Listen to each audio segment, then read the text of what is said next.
Well, good morning, everyone. We are enjoying a little bit of sunshine today. So, today's topic of discussion is spiritual evolution and transformation and what people may feel when they are in these moments of their life. Um, but before I jump into that, I wanted to share some awesome news. um, Cheryl and I have been working on ourselves for several years now. And in the process, our journey has taken us to numerous meditation retreats, also studying other spiritual modalities. Um, we have various certifications in hypnosis, neuro-linguistic programming, past life regression, QHHT, smoking cessation, and other things. Mental emotional release is another item.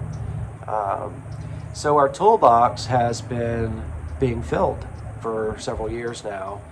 And, it's really interesting how the universe works. We both have our lives. We're successful in what we're currently doing. And as things evolve, to use that word again, we've been finding less and less fulfillment in those things and a internal knowing that we should be moving in a direction of service to others. And so we've visited, Cheryl and I about this for a little while. And about a week ago, I just really felt compelled to put it out to the world that Cheryl and Kyle are now going to be moving in this direction officially, providing service to others. And what we would like to do is, with this video, and we'll do subsequent videos as well on this, but in the description of the video there will be an email, and we would encourage anyone who's interested to please send us an email to that address about things that you're working through and would like to see if we can assist in some way. And we're committed to doing several pro bono client relationships, and we'll just see how everything unfolds. It's been a big lesson for me, and I think Cheryl gets it a little better than I do.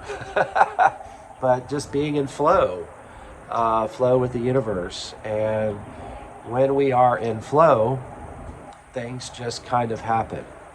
And they happen in ways that we could have never anticipated or tried to concoct or imagine on our own. And so that's where I'm trying to get to, is more in flow, and this is a part of that process for both of us. So with that, let's move into spiritual evolution and transformation. So something that has been really, I guess, coming back to me as a form of remembrance through all of our experiences, Cheryl and I and our children, is this concept of comfortable versus uncomfortable. And I'll put a little spot in here for my book that I wrote, Jesus the Mystic, and we can there'll be a description for it there. But I was rereading that book again, and I am just amazed at what I'm learning again as I read what I wrote. And one of the things that I was writing about was the occult Jewish texts that talk about the Kabbalah and the Zohar. And in there, this concept of comfortable versus uncomfortable is taught, illustrated, exemplified. And it's this very simple concept that when you are comfortable, you are not in the mindset or the will to make a change. It's when you are uncomfortable that you feel more motivated to change. If you're cold, then you'll have the urge to get off the couch and get a blanket. Very simple example. People, and I'm going to put my own self in this box because it was many years ago that I was doing the safe thing. I was a young dad. Cheryl was a stay-at-home mom.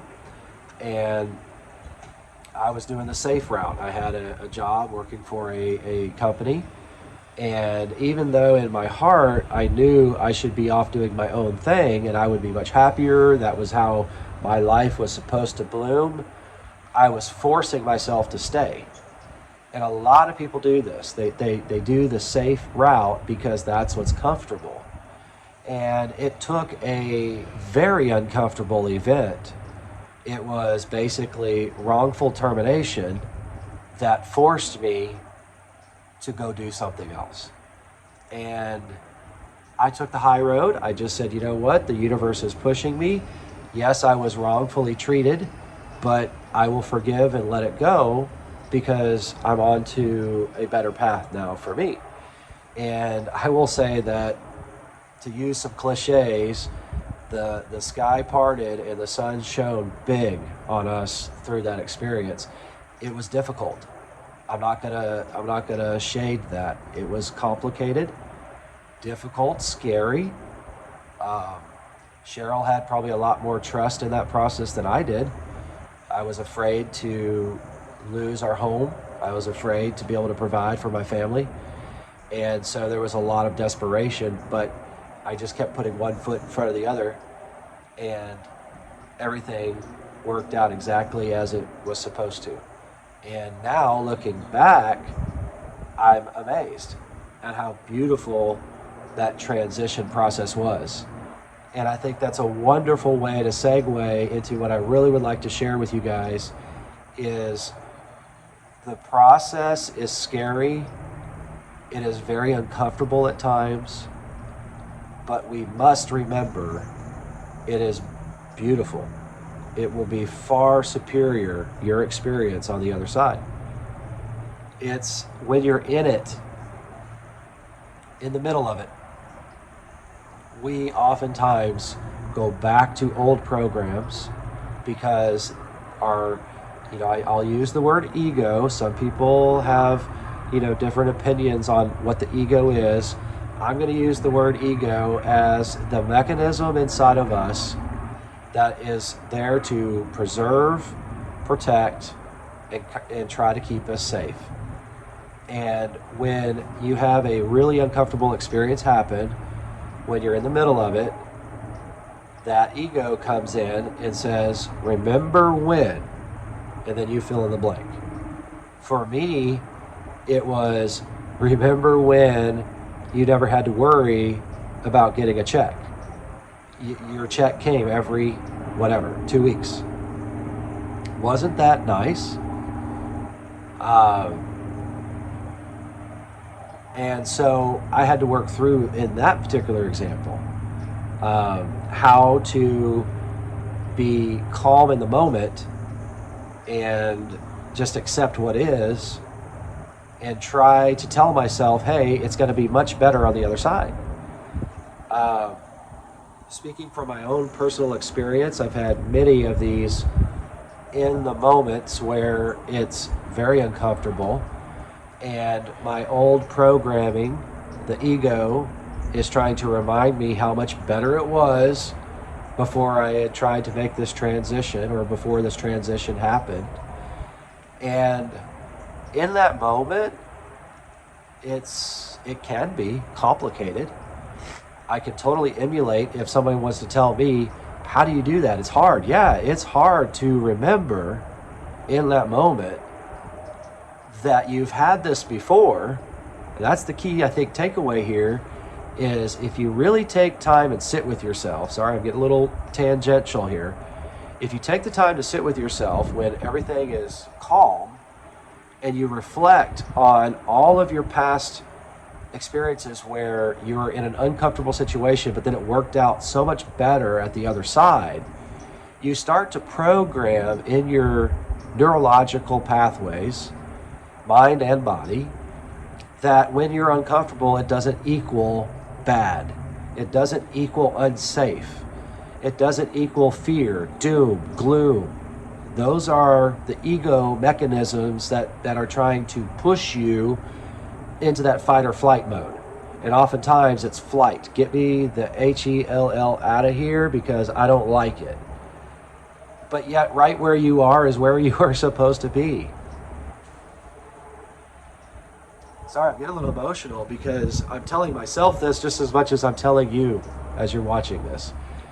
And so it is a practice that we must go through to remember that feeling of success when you overcame your uncomfortableness and you evolved.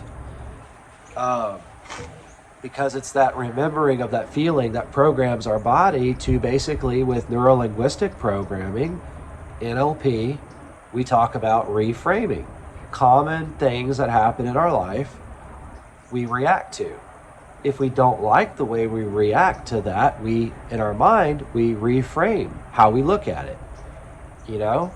I'll give you a really simple example.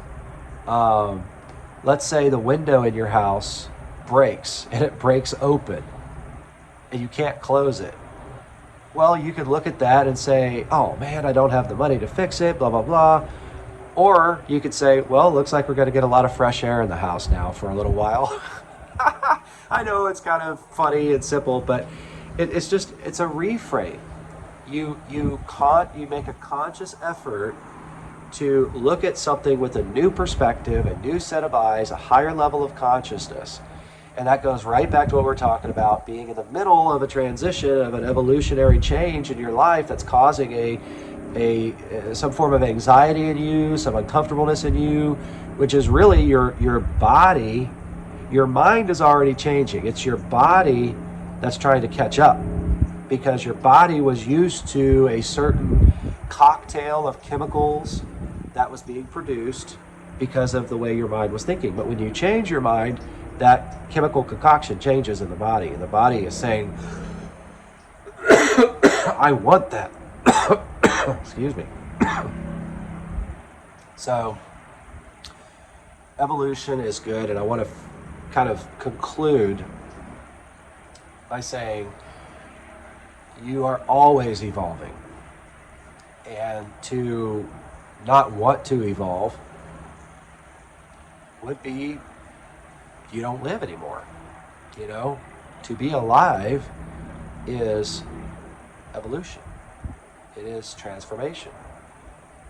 And so I encourage not only myself, but those around me and you guys watching to reframe evolution, reframe transformation.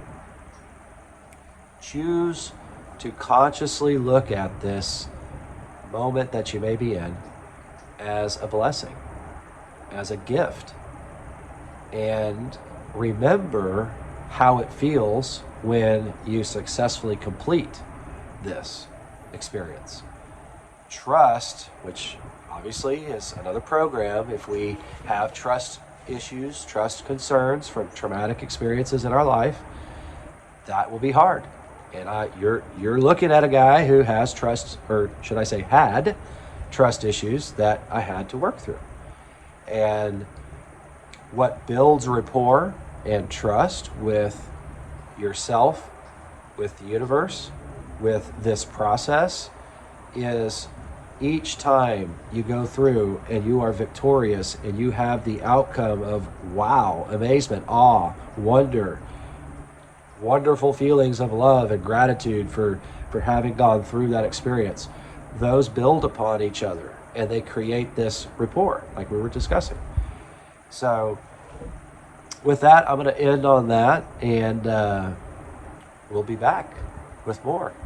And I certainly look forward to hearing from those who are desiring to have our assistance. We are so thankful and honored to be able to provide that.